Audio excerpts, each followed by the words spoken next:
स्वयं आत्मा ही पुत्र के रूप में आती है। तो पहली जो संतान होती है ना, उसे आत्मज बोला जाता है, इसीलिए उनसे श्राद्ध कर्म करवाते हैं,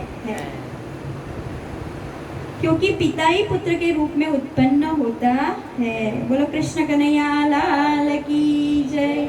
और फिर भरत, जब दुष्यंत की मृत्यु होती है, उसके बाद चक्रवर्ती सम्राट होते हैं, बड़े बड़े यज्ञ करवाते हैं, है ना, और उनसे ही आगे वंश चलता है। उनके वहाँ भी पुत्र नहीं था, उन्होंने मरुत्सोम नाम का यज्ञ करवाया। चंद्रवर्षी है ना ये तो भी। हाँ, तो भी हो जाता है ऐसा। उन्होंने, भरत ने 27,000 वर्ष तक समस्त दिशाओं में एक छत्र शासन किया था, सोचो। और उनके आगे जाके जो वंश चला, वितत, भरद्वाज, उनके 5 पुत्र बृहतस, जय, महावीर्य, नर, गर्ग, और उनके आगे संकृति, उनके 2 पुत्र गुरु रंतिदेव। रंतिदेव का यश जो है वो इस लोक में भी है और परलोक में भी है। क्यों? क्योंकि वो भगवान के भक्त थे। उनके राजा के बेटे होते हुए भी उनको वस्तु का लोभ नहीं था। देववश उनकी हालत ऐसी हो गई थी जैसी सुदामा की थी। वो संग्रह परिग्रह में मानते नहीं थे। उनके एक बार 48 दिन 48 दिन बीत जाते हैं, पर उनको पीने तक पानी भी नहीं मिलता और खाने के लिए अन्न भी नहीं मिलता। 49वें दिन प्रातःकाल ही उन्हें क्या मिलता है? घी, खीर, हलवा और जल मिलता है। तभी उनका परीक्षा लेने के लिए कौन आता है? ब्राह्मण के रूप में अतिथि आते हैं। रंतिदेव उनको भगवान समझ के दे देते हैं। थोड़ा बचता है तो उनके लिए आगे एक दूसरा अतिथि आता है, शूद्र। शूद्र के रूप में जो अतिथि आता है उनको भी वो दान करते हैं। अब उनके पास थोड़ा खा पी कर चलाने जैसा ही कुछ अन्न बचा था। तब एक कुत्ता आता है और कुत्ता ऐसे पूछड़ी पटपटाता है और प्रार्थना करता है। तब उनको भी वो दान देते रहते हैं। और फिर उनके पास कुछ नहीं बचता, सिर्फ पानी बचता है। और उसी टाइम पे एक चांडाल आता है अतिथि बन के, और उनको भी वो अपना बचा हुआ जल दे देते हैं। तभी वहाँ पे ब्रह्मा, विष्णु, महेश प्रकट हो जाते हैं। बोलो तीनों देवता की जय। और बोलते हैं कि आपकी परीक्षा पूर्ण हुई है। बोलो रंती देव की जय।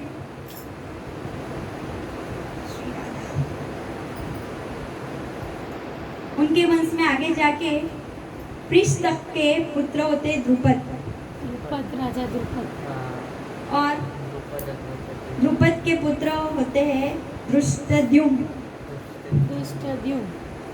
है ना। और उनकी पुत्री होती है द्रौपदी, जो दोनों अग्नि से प्रकट होते हैं। और उसी से पांचाल वो कहलाए। बोलो पांचाल की जय, द्रौपदी की जय। अब आगे जाके संवरण का विवाह सूर्य से होता है। उनकी कन्या तप्ती होती है और उनके आगे के वंश में कुरु का जन्म होता है। और उनसे ही कुरु के 4 पुत्र होते हैं, परीक्षित, सुधन्वा, जन्मू और निश्वास।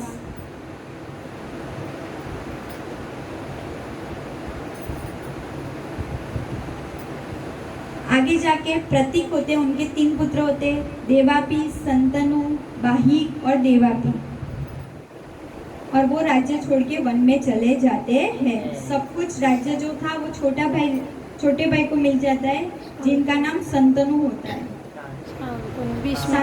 संतनु, भीष्म पितामह के पिताजी।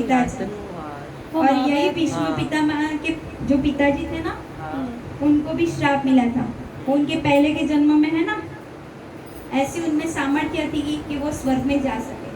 और जहाँ पे सभा चल रही थी ना ब्रह्मलोक में, वहाँ पे वो पहुँच गए थे।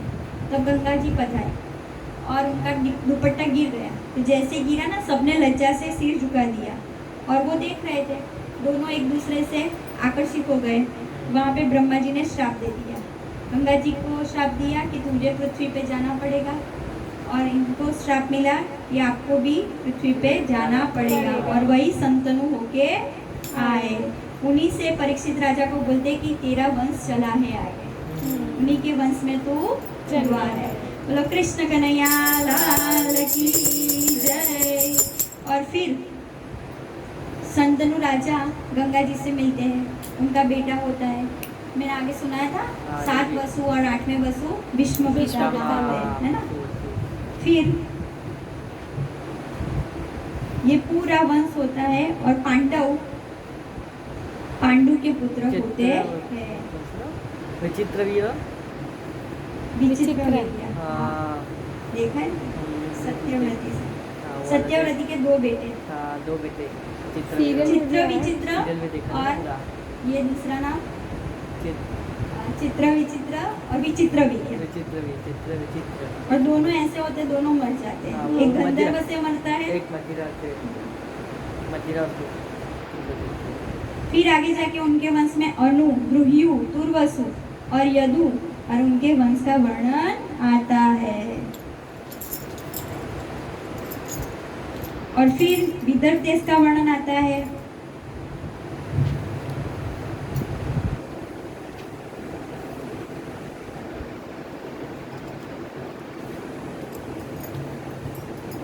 कीर्तिमन्तं सुसेनं च भद्रसेनमुदारगी ऋजु सम्मर्दनं भद्रं संकर्षणमहीश्वरम्। वसुदेव जी ने देवकी के गर्भ से 8 पुत्र उत्पन्न किए, जिनमें 7 के नाम है। कौन कौन से नाम है?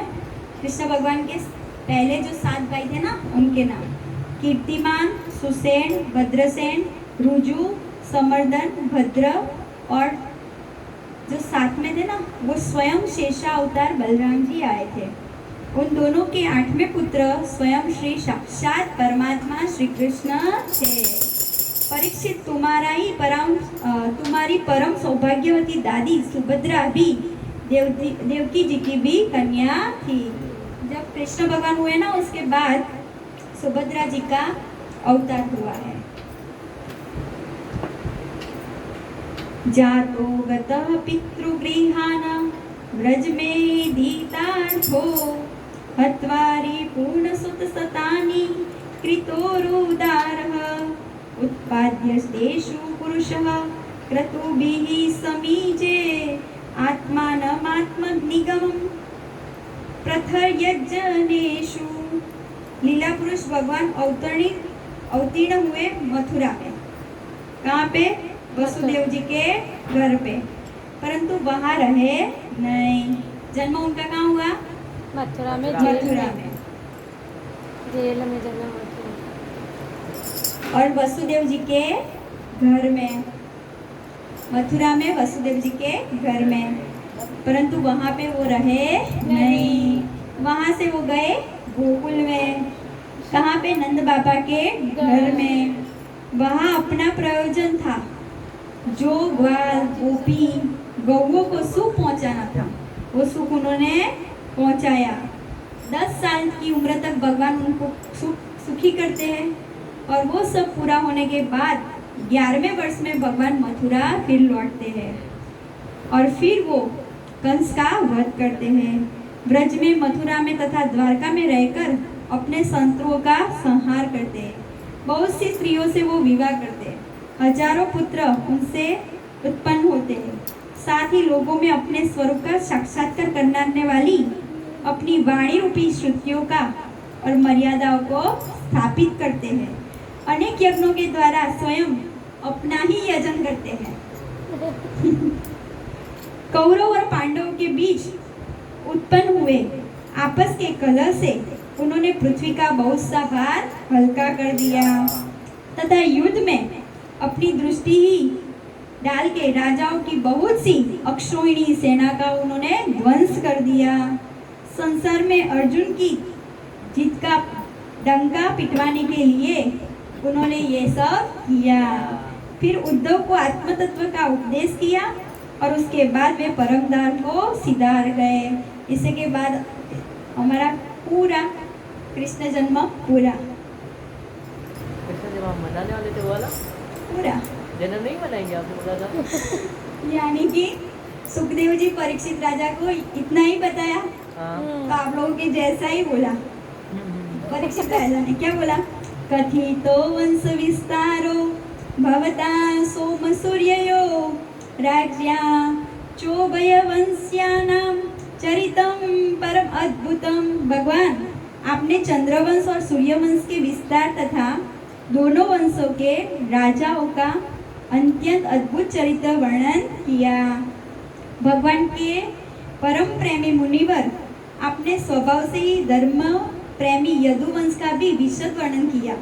अब कृपा करके उसी वंश में अपने अंश श्री बलराम जी के साथ अवतीर्ण हुए भगवान श्री कृष्ण के परम पवित्र चरित्र को भी सुनाइए। यानी कथितो वंश विस्तार में सुनाइए।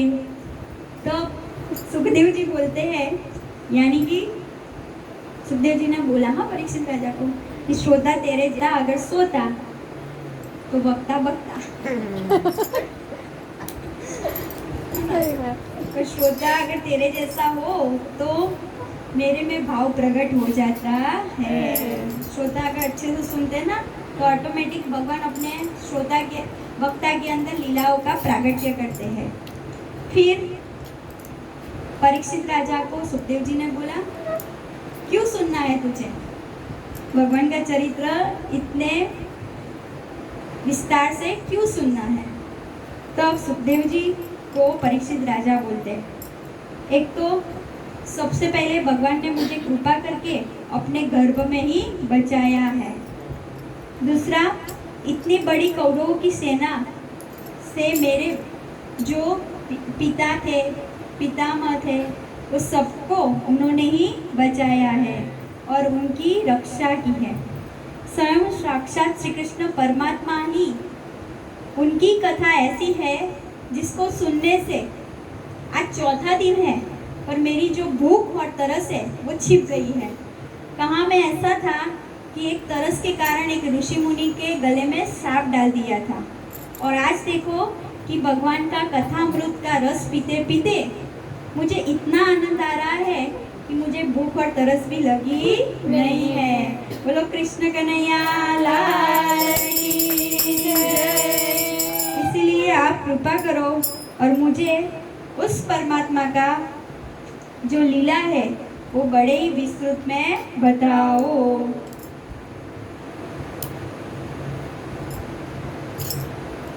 और क्या बोलते? भगवान, आपने अभी बतलाया था कि बलराम जी रोहिणी जी के पुत्र थे। इसके बाद देवकी के पुत्रों में भी उनकी गणना की गई। हाँ। दूसरा, शरीर धारण किए बिना कोई दो माताओं का पुत्र कैसे हो सकता है? ये आया था क्वेश्चन माइंड में। बोला नहीं। फिर क्या बोला? फिर आगे बोला कि देखो, कोई एक माँ होती है वो अपने बेटे से कितना वात्सल्य करती है। तो कंस के अंदर तो दो माँ है, माँ। तो फिर भगवान तो भक्त वत्सल है और करुणामय है, तो दो माँ वाले माँ कौन को क्यों मारा भगवान ने? तब श्री सुखदेव जी बोलते हैं, वासुदेव कथा प्रश्न पुरुषां स्त्रीन पुनाति वक्तारं पृच्छकं श्रोत्रु तत्पाद सलिलं यथा।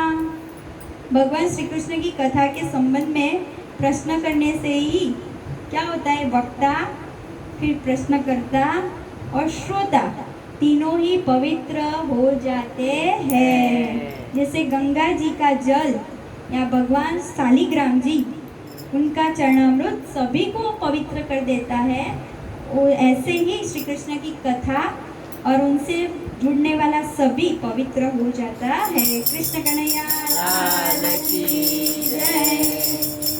अब परीक्षित राजा को सुना रहे हैं कि एक बार पृथ्वी है वो गौ माता का रूप लेके ब्रह्मा जी के पास गई। उन्होंने बताया कि अब पृथ्वी पे इतना भार बढ़ गया है कि मैं दुखी हो रही हूँ। बहुत सारे असुर बढ़ गए हैं। जो वैदिक आदि कर्म है वो भी अच्छे से हो रहे नहीं है। तब पृथ्वी माता की प्रार्थना सुनते हुए भगवान शंकर, अन्य प्रमुख देवता तथा गौ के रूप में आई हुई पृथ्वी स्वयं अपने भगवान से मिलने के लिए क्षीर सागर में पहुंचते हैं। वहां पे वो पुरुष सूक्त के द्वारा भगवान की स्तुति करते हैं। बोलो कृष्ण कन्हैया लाल की जय। स्तुति से प्रसन्न होकर भगवान उनको बोलते हैं, वसुदेव गृहे साक्षात भगवान पुरुषः पर। क्या बोलते हैं? अतः अपनी काल शक्ति के द्वारा पृथ्वी का भार हरण करने के हेतु से मैं अब पृथ्वी पे अवतार लूंगा और तब तुम अपने अपने अंशों से यदुकुल में जन्म ग्रहण करना।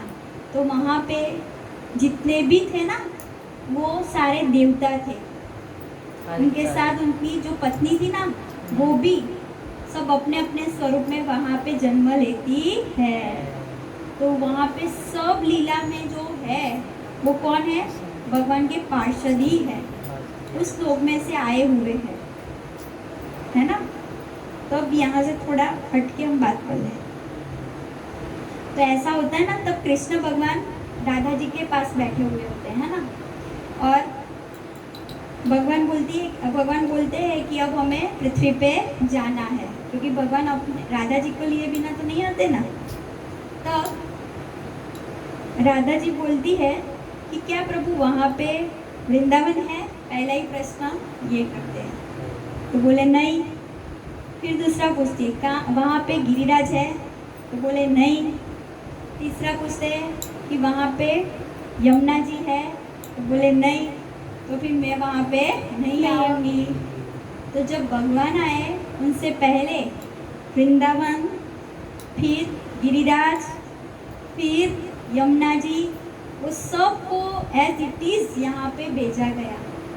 यानी वो वही लोग हैं जो नित्य धाम में प्रभु के हैं। बोलो वृंदावन धाम की जय। वसुदेव जी के घर पे स्वयं पुरुषोत्तम भगवान प्रकट हो गए। उनकी और उनकी प्रियतमा श्री राधा की सेवा के लिए देवांगनाएं भी जन्म ग्रहण करेगी। बोलो सब गोपियन की जय, सब सखियों की जय, सब सखाओं की जय। अब एक बार वसुदेव की बहुत पत्नियां थी, है ना। तो वो सूर्य के पुत्र वसुदेव जी विवाह करने के लिए नवविवाहित पत्नी देवकी के साथ घर जाने लगे, और उस टाइम पे वो रथ पे सवार थे। उग्रसेन का लड़का था जिनका नाम था कंस।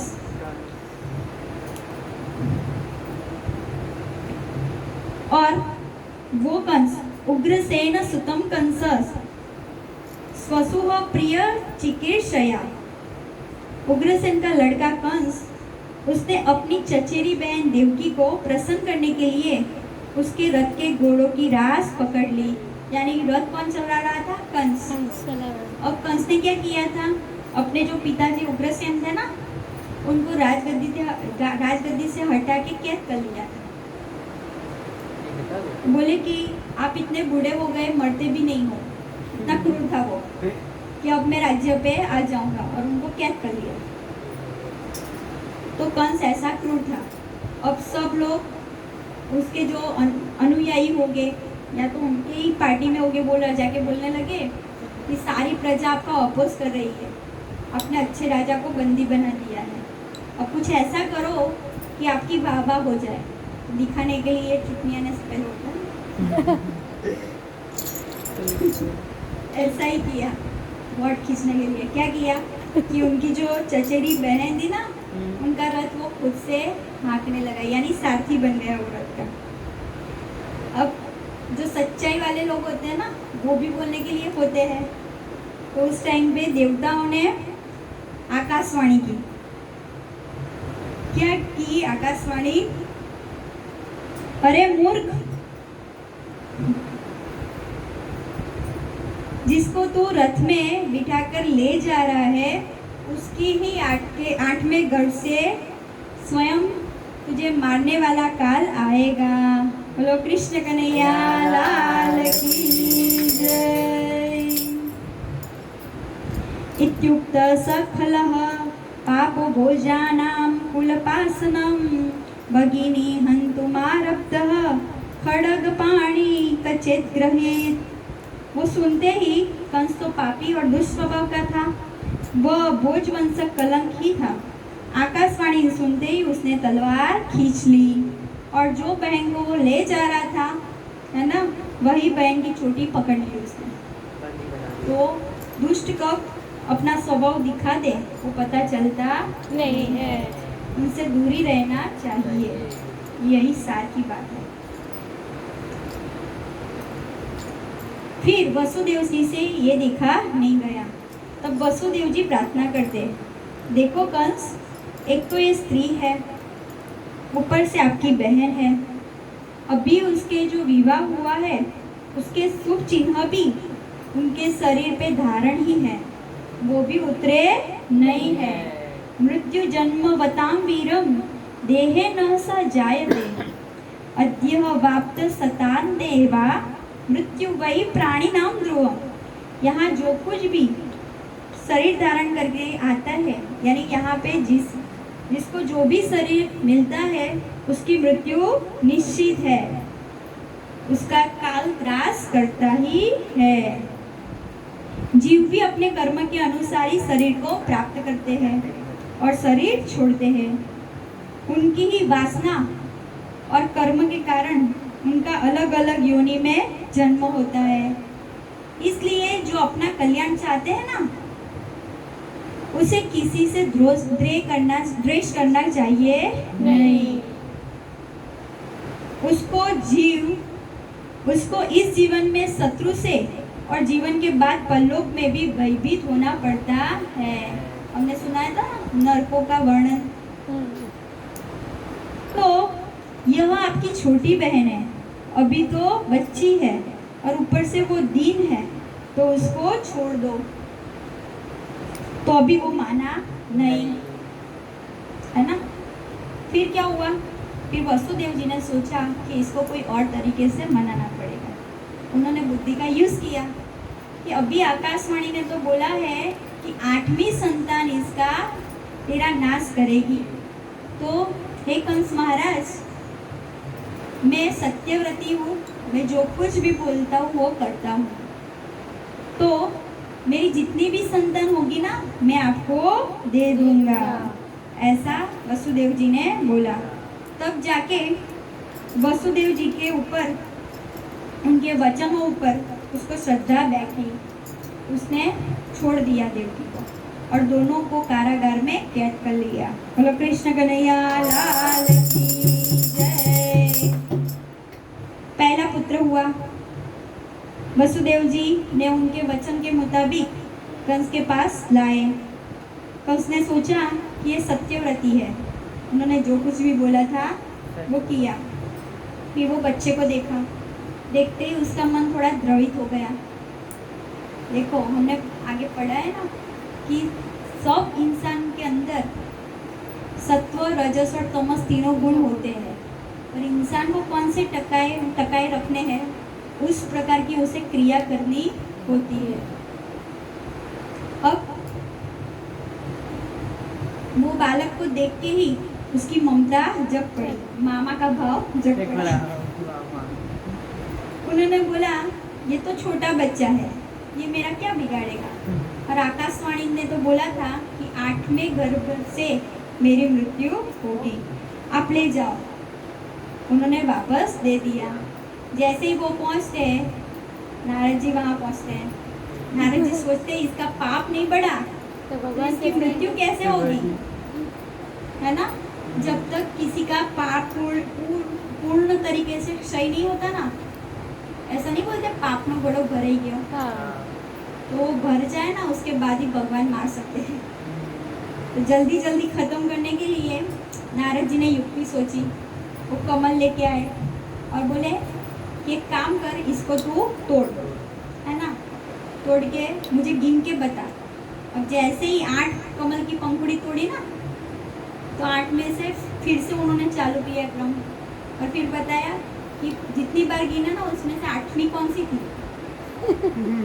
तो उसको पता चल गया कि कौन से 8वां नंबर का। नारद जी ने बोला देवता तो बहुत चालाक होते हैं, अपना काम बनाने में फर्स्ट नंबर होते हैं, तो या पहले से 8वां या लास्ट से 8वां तुझे थोड़ी पता है। ऐसा बोल के वो चले गए वहाँ से। तो कंस ने वो पहले संतान की मृत्यु कर दी। ऐसे 6 संतान वसुदेव जी के मर जाते हैं। जब 7वां संतान आता है तब योग माया को भगवान आदेश देते हैं। किसको? योग माया।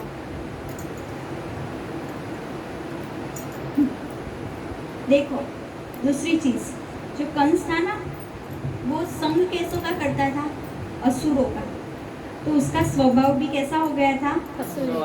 तो परीक्षित राजा को सुखदेव जी बोल रहे थे कंस एक तो स्वयं बड़ा बली और दूसरे मगध नरेश जरासंध उसकी वो सहायता करते थे।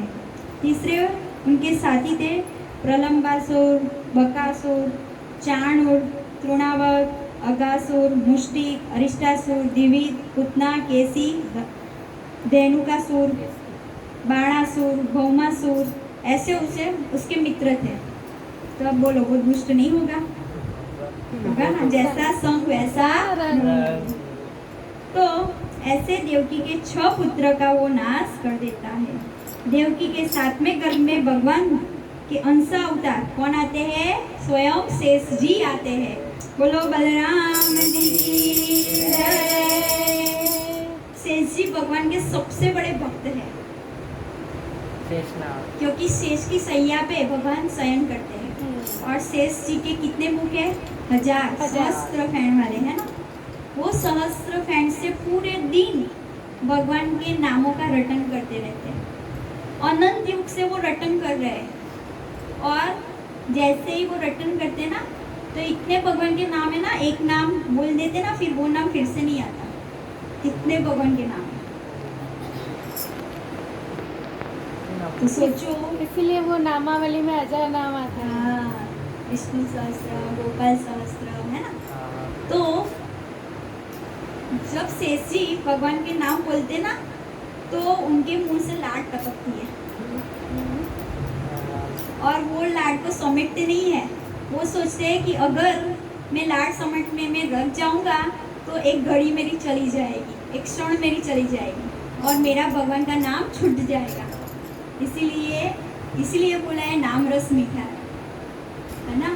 तो ऐसे जो भगवान के भक्त होते हैं उनको भगवान के नाम का रस आता है, तब वो एक पढ़ के लिए भी सोचते नहीं कि मेरा नाम चला जाएगा। निरंतर भगवान का स्मरण करते हैं। और 2 जीवा है उनकी, ऐसे 2 है ना कटी हुई, वो भी कहानी है। पूसा का आसन है ना, पूसा जो होती है ना, उसमें अमृत की बूंद गिरी थी और वो चाटने लगे जितने भी सांप थे ना। तब से प्रकृति ने वो निशान छोड़ दिया और सारे सांपों का जो जीभ था वो 2 पार्ट में डिवाइड हो गया। बोलो कृष्ण कन्हैया लाल की जय। अब भगवान ने देखा कि अब देवकी माता के गर्भ में मेरा 7वां स्वरूप है और कंस का स्वभाव ऐसा है कि वो छोड़ेगा नहीं। तब योग माया को आदेश दिया भगवान ने। किसको आदेश दिया? योग माया। क्या बोला कि तुम ब्रज में जाओ, वह प्रदेश बालों और गौओं से सुशोभित है। वह नंद बाबा के गोकुल में वसुदेव जी की पत्नी है। वसुदेव जी की एक पत्नी उनके पास है कारागार में। कौन सी? देवकी माता।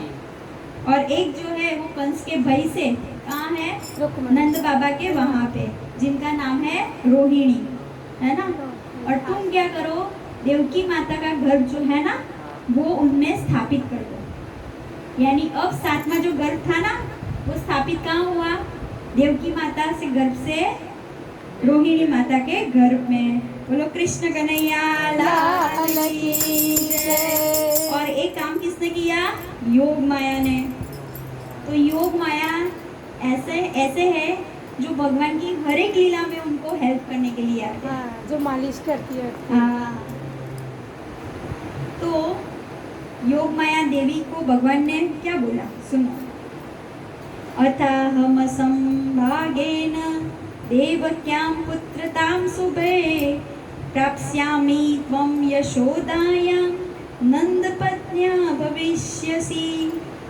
कल्याणी, अब मैं अपने समस्त ज्ञान बल आदि अंशों के साथ देवकी का पुत्र बनूंगा और तुम नंद बाबा की पत्नी यशोदा के गर्भ से जन्म लेना। योग माया को आदेश मिला कि तुम्हारा जन्म होगा कहाँ पे, यशोदा माता के गर्भ से होगा। तुम लोगों के मुंह मांगे वरदान देने में समर्थ हो जाओगे। यानी देवी माता को आदेश मिल गया। योग माई क्या है, देवी माता है ना। तो उनको वरदान मिल गया कि लोग जो वरदान मांगेंगे ना तुम वो पूरा करोगी। मनुष्य तुम्हें अपनी समस्त अभिलाषाओं को पूर्ण करने वाली जानकर धूप दीप नैवेद्य एवं अन्य प्रकार की सामग्रियों से तुम्हारी पूजा करेंगे। तुम्हें लोग अलग अलग नामों से जानेंगे। भगवान बोल रहे हैं योग माया ही क्या है, दुर्गा, भद्रकाली, विजया, वैष्णवी, कुमुदा, चंडिका, कृष्णा, माधवी, कन्या, माया, नारायणी, ईशानी, शारदा, अंबिका। बोलो देवी माता की जय, योग माया की जय। वही योग माया का गोपियों ने पूजा किया था और भगवान को रास के लिए तैयार किया था और रास में भगवान को प्राप्त किया था। देवकी के गर्भ में से खींचे जाने के कारण शेष जी को बोला गया संकर्षण। संकर्षण है ना। देवकी माता का गर्भ था वो तो गया कहाँ, रोहिणी के गर्भ में। और लोग रंजन के कारण उनका नाम होगा राम और बलवान होने के कारण उनको बोलेंगे बलराम और बलभद्र। बोलो राधे राधे। राधे राधे। देवकी के गर्भ से भगवान, देवकी के गर्भ में भगवान विराजमान थे। उसके मुख पर पवित्र मुस्कान हो गई। जैसे ही भगवान अंश अवतार देने के लिए आए ना, तुरंत उनके मुंह में मुस्कान आ गई। उनकी क्रांति बदल गई। बंदी ग्रू उनके तेज से चमचमाने लगा, यानी प्रकाशित हो गया। जब कंस ने ये देखा ना तो मन ही मन में सोचने लगा, अब की बार मेरे प्राणों का ग्राहक विष्णु ने ही इस गर्भ में अवश्य ही प्रवेश किया है, क्योंकि देवकी अब पहले जैसी लगती नहीं है। अब वो तो डर रहा है, उनको हर समय भगवान ही दिख रहे हैं। जैसे हिरण्यकशिपु का हो गया था, जले विष्णु स्थले विष्णु। वह उठते बैठते खाते पीते सोते जागते, यानी हर क्रिया। सुबह उठे तो, बैठे तो, खाए तो, संध्या ऐसा बोलते कि वो दाल भी पीता था ना, तो जैसे ही उसमें सरसों का दाना दिखता था तो उसको वो काले स्वरूप में भगवान नजर आते। इसी बार याद लेता था, है ना। हर समय उसको कौन याद आता था, भगवान। जहाँ उसकी आंखें पड़ती, जहाँ कुछ खड़ा होता, वहाँ उसे कृष्ण ही दिखाई देते। इस प्रकार उसे सारा जगत श्री कृष्णमय दिखाई दिया। आसीनं संविसंस्थितं भुजानां पर्यटन महीन चिंतयानो ऋषिकेशं पश्यतं तन्मयं जगत। परीक्षित, भगवान शंकर और ब्रह्मा जी कंस के कैद खाने में आए, क्योंकि अब स्वयं भगवान आने वाले हैं। भगवान की स्तुति करने लगे। क्या स्तुति किया, सत्यव्रतम सत्यपरम त्रिसत्यम, सत्यव्रतम सत्यपरम त्रिसत्यम, सत्यस्यं योनिं निहितं च सत्यम, सत्यस्यं योनिं निहितं च सत्यम, सत्यस्य सत्यमृतं सत्यनेत्रं सत्यात्मकं त्वां शरणं प्रपन्ना, सत्यात्मकं त्वां शरणं प्रपन्ना। कितनी बार सत्य सत्य बोला, पूरे श्लोक में क्या क्या बोला है, सत्य सत्य ही बोला है। क्यों बोला?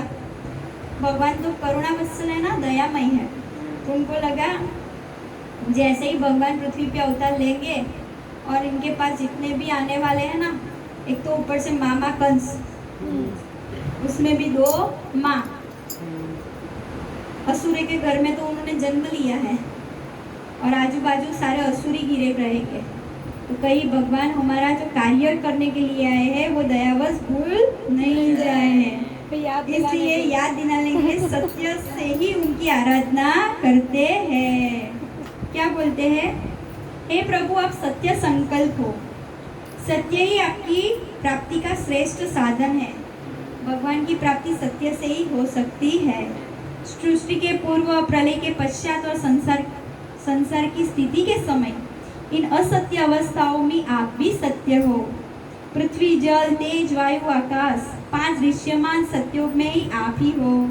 अंतर्यामी रूप में भी आप ही हो। दृश्यमान जगत भी आप ही हो। आप ही मधुर वाणी, समदर्शक, प्रवर्तक है। आप तो बस सत्य स्वरूप ही हो।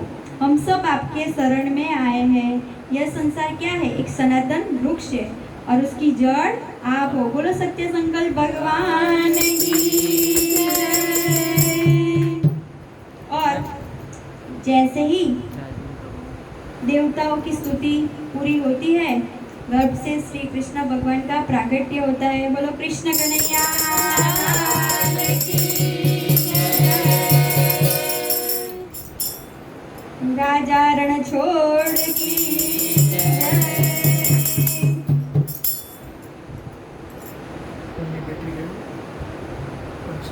चार्जिंग खत्म, 1% है खाली। अभी ध्यान दिया मेरा, बंद कर दूँ? भगवान आ गए ना। कैसे समझ? पंच की तरह चली गई। हाँ